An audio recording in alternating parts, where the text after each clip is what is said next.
for our presentation on your integumentary inflammatory dermatosis. Actually, it's only one. Fortunately, it was not included in the previous recording. So, to continue our discussion, we have here the one and only psoriasis. So, psoriasis is a chronic, recurrent autoimmune infection. As you can see, this is the most significant key feature of the client who is suffering from your psoriasis. This is your plaque all over. Systemically, you can see it all over the client's integumentary system. Unfortunately, guys, this disorder is associated with your familial disposition. So, genetics wise, if it runs in the family, maybe later on you will be having this one, or if not, it will jump to several generations. But it is related to your familial disposition. Genetics po ang ating psoriasis. Okay? It is not contagious. It might look like one because kung titingnan nyo naman, look at the picture. It does look like it's something that is communicable. However, it's not. It's just your plaque. It's just a reaction of your skin, okay, from the autoimmune response that's attacking your integumentary system. Specifically, there is your abnormally produced epidermal cells at 6 times to 9 times faster than your normal production. Diba, if you can remember the layers of your integumentary system, we have your epidermis, dermis, and in your epidermal layer, it also has its specific layers to provide you the protection. However, with your psoriasis, mas mabilis yung kanyang production, causing you to have this unnecessary shedding. As you can see, ayan o, sobrang dami yung plaques natin. Mukha siyang madumi tingnan, mukha siyang kadiri tingnan, actually. Hence, most people who are, most people who meet these people who have your psoriasis are likely going to isolate them kasi they think that it's communicable. Okay? It affects about 2% of the population. European ancestry, mas makikita doon sa kanila. Actually, your Caucasian race has the higher tendencies to have your psoriasis. I have yet to see in La Union, I have yet to see somebody who has your psoriasis. I have not. BT ko lang yung nakita ko. But I know of a friend of mine, batchmate of mine, who suffered from psoriasis since at the age of 24, 25. Okay, actually, apart from this discussion, you will have an activity later on, and that is I will be requiring you to watch the video interview that we have of an actual psoriasis patient. And there will be questions that you need to answer after you have seen the video.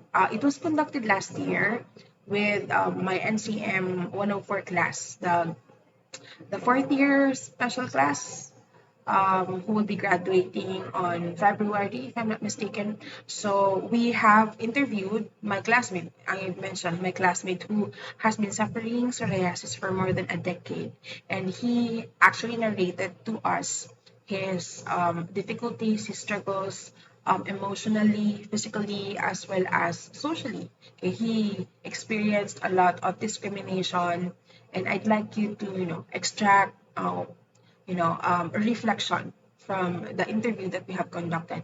If I'm not mistaken, it's around 1 hour and a half of interview.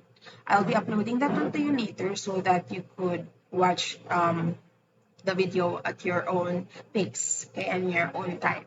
So that's a part of your asynchronous activity. So let's go back to the discussion of your psoriasis. We have next one. Okay. As I mentioned, it affects the Caucasian population. It develops between ages 15 to 35. So as early as a teenager, 15 years old, you can have the manifestations of your psoriasis. By the way, there are so many types of psoriasis. What you have seen is just one type. And we will be discussing that one later. Okay? But it can develop the onset of your psoriasis can develop at any age. So about 10 to 15% get it before age 10, unfortunately. Okay? So, ayan, plaque ulit. We have a lot of plaque. This is on the forehead part. Okay. Diagnostic procedures, physical examination, as you can see with the plaques, or you can have also your skin biopsy. to confirm the presence of your psoriatic lesions. These are your psoriatic lesions found on your lower extremities as well. What are the triggering factors? Because it's an autoimmune response. Initially, you might think that you're normal, you're okay, you don't have any of this one.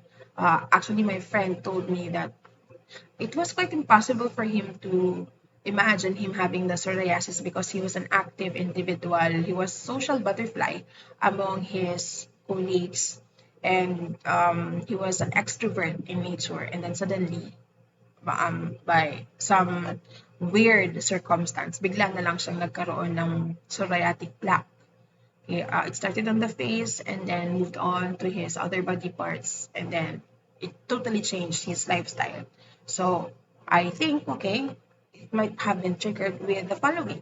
And these are the factors: trauma, you can have trauma for that, or maybe infection for that matter, predisposing infection na nag-trigger doon sa ating manifestations, external manifestations of your psoriasis. So these are the different types of your psoriasis. You have the more common ones. Common one is your plaque psoriasis. You will have, upon observation of your client's integumentary system, you will have inflamed skin and scaly, silvery plaques with a clear border. Again, ito yung mga itsura niyan. That's it. These are your plaque psoriasis, the more common types that we can see. Okay? Then next, we have your nail psoriasis, we have your nail pitting, and your nail separation. Yung nail pitting yung parang merong sulat-sulat doon sa in the middle of your nail beds. Okay, you also have your cutie psoriasis, teardrop-shaped bumps. Okay, found all over your torso. Okay, and then another is your inverse psoriasis. It looks like a reddened lesion lang siya. Bakit? Kamo nasa loob yung ating lesions. What you can see is just like this one. Reddish inflammation, kinda reddish inflammation on certain parts of your body. And then you have your pustular psoriasis, which I think is a little bit over the top, because apart from having your plaque, you'll also have your pus. And that means there's already your infectious process ongoing there. And then you have your erythrodermic psoriasis. So if with your inverse psoriasis, you have, certain parts only with that reddish inflammation. In your erythrodermic psoriasis, it's like your erythema. Okay, and usually in large areas of your body, like your torso, upper, lower torso. So that's your erythrodermic psoriasis. Again, what we usually see from television series or movies is your plaque psoriasis. Okay? Next, clinical manifestations of your psoriasis includes raised patches covering your skin with silvery scales that coalesce to form oval, well-defined plaques. Okay, next we have your fine stippling, your nail pitting that I have mentioned earlier. Yan, in the nails is highly suggestive of your psoriasis. You can have that one. As you can see, you have your nail pitting there. You also have your silvery scales in the form of your plaques. Ganyan po siya. For everyone's information, since it's an autoimmune disorder, well, this is supposed to be discussed in your autoimmune response. However, it is more appropriate if I include this in your integumentary system because the manifestations are found in your skin. So even if it's an autoimmune disorder, I have included it in the skin disorders because we'd like to be consistent with the management of your skin problems. So let us continue. What are the things that you need to remember for your management of your psoriasis? Since this is a skin problem, your usual topical corticosteroids is very much applicable. So you can have your Aristocort, Kinalo, Lidex, and your Sorcon. These are not familiar, but in the Philippines, you can have your dexamethasones for that one. Okay? Topical non-steroidals, you have your retinoids such as your tazarotene and your vitamin D3 derivatives. Makikita nyo ng mga creams that are offered to our patients who have your integumentary problems. And then coal tar products. Medicated shampoos are also to be given to our patients. We have your intralesional therapy, your kinalog, your fluoroplex, and your systemic therapy. Ito talaga yung usually na um, parang binibigay. If I'm not mistaken, this is the last line. Kasi usually we start with the lighter, or not lighter, but the less systemic medications.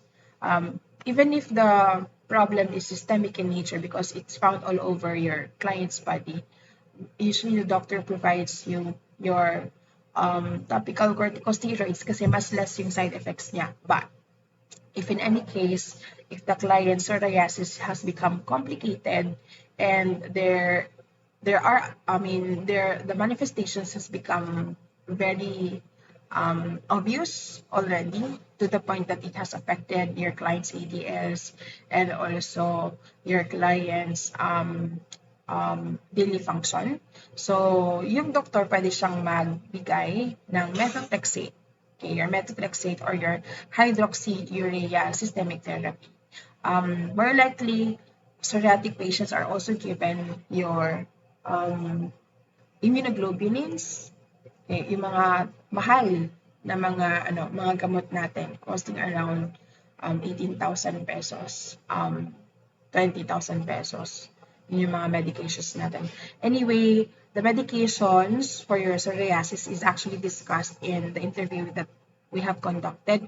So please also watch the interview so that you could associate the medications as well as the experiences of our patient who had the psoriasis. You will be able to appreciate the strength that has been manifested by the client all throughout the years. Okay, because yung na-interview namin na friend ko has had the disease for a long period of time and there were ups and downs of having the disease. There were even private problems which were discussed in the interview, as well as his struggles financially speaking, because it's a quite expensive therapy for a client who has this autoimmune disorder.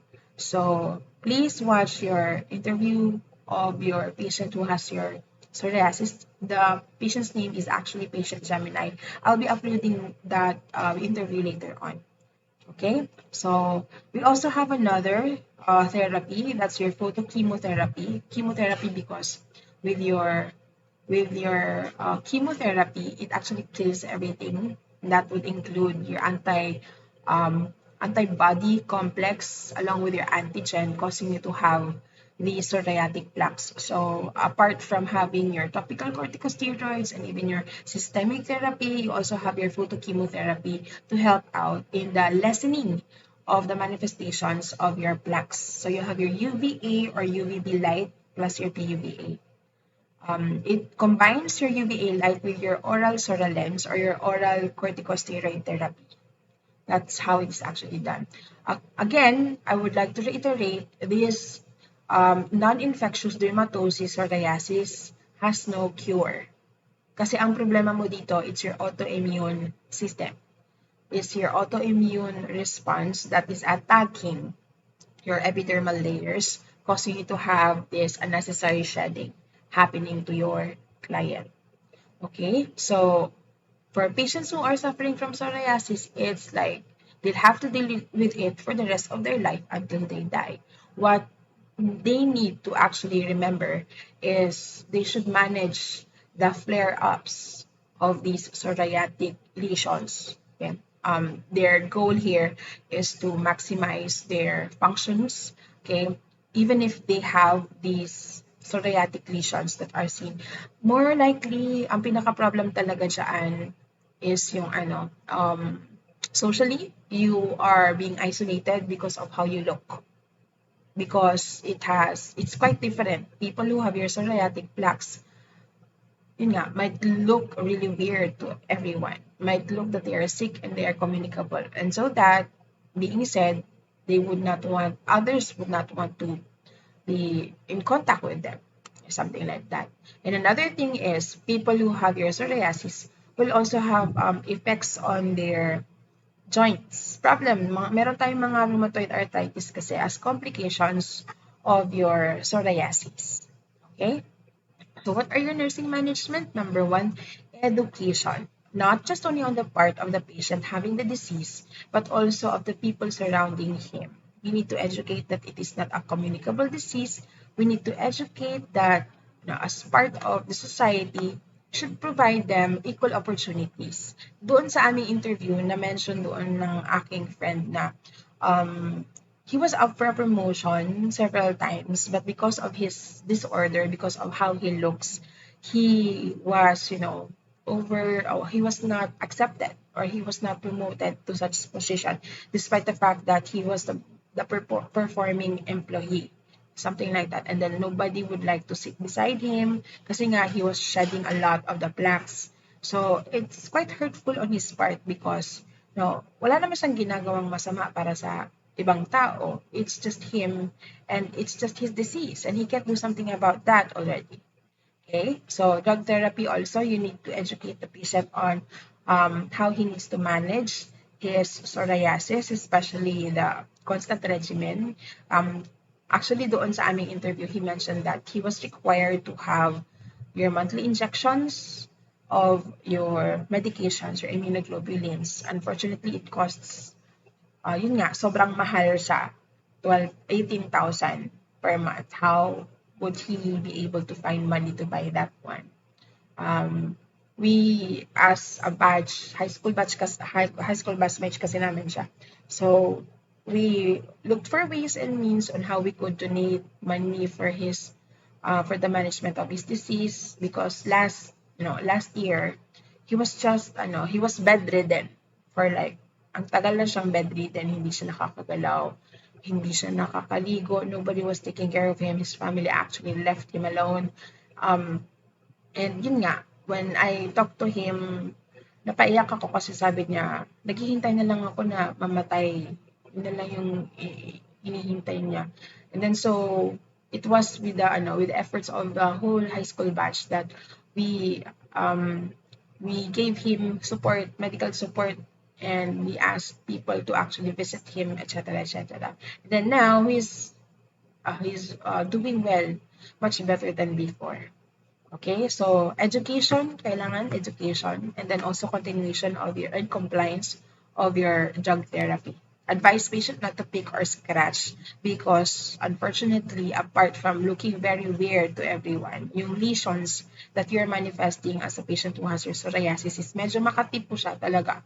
It's very itchy. You're going to be suffering from serious case of urticaria. Yan. Next.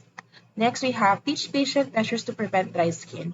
That's why we need to avoid too frequent washing. Yung friend ko nga, hindi nga naliligo kasi nga hindi niya mabuhat yung sarili niya. Meron siyang severe case of arthritis na. So, he relies so much on the nursing care that is provided to him by his neighbor. Yeah. Use warm, hot water. Use warm, not hot water. And pat dry affected areas. Avoid rubbing on the lesions or the areas affected by the lesions.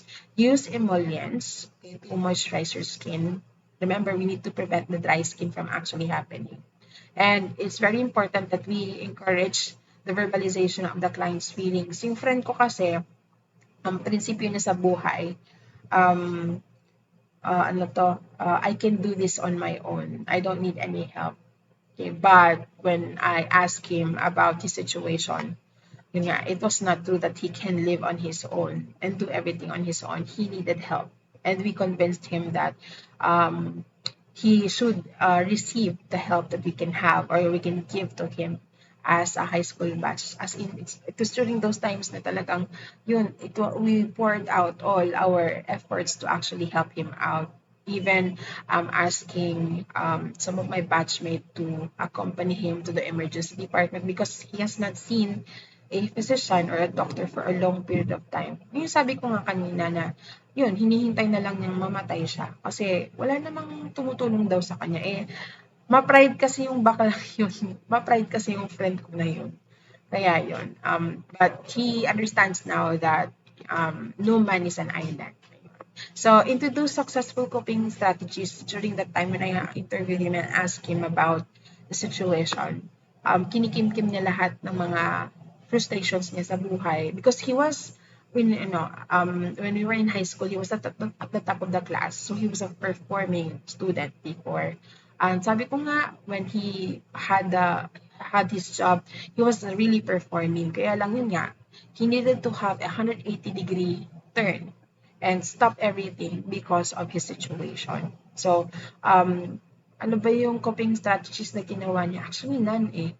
It's just he was just trying to rationalize everything as well. It's something that he cannot do, and he's not doing anything about it. So I convinced him that no, that should not be the case. You need to listen to us. You need to listen to your friends.